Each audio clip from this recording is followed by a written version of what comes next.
Matik lak diretsong Zilong. Nya akaatbang nako ang pinakakunat nga Pobyos. Unya ingon sila unsa man daw kaya anon daw ni Zilong daw kay Pobyos. Ayaw kumpiyansa kay si Zilong ang pinakapaspas muluyok sa tanang hero. Kaya kayo na niya libuton tanang mapa. Dali ra pud kay kaniya daganon pag makita kanya sa mapa nga low HP ka. Pareha ni kang Pobyos o di piti.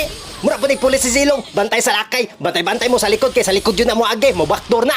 Pareha sa niyo kumpiyansa kay si Cecilion o si Estes nya nako sa likod. Gibackdoor na ditso. Napag yun ay mo kalimot pag na mo kalaban ng Zilong sa likod yun na mo agi. Unahon yun na niya ang mga low HP o kanang mga humok. Parehas anang mage o marksman. Awaw, gipaulahin ako si Pobyos kay kunat-kunat man Pero kaya rin kay tulong may kabok tapos si Pobyos alam po na ibilin sa ilaha.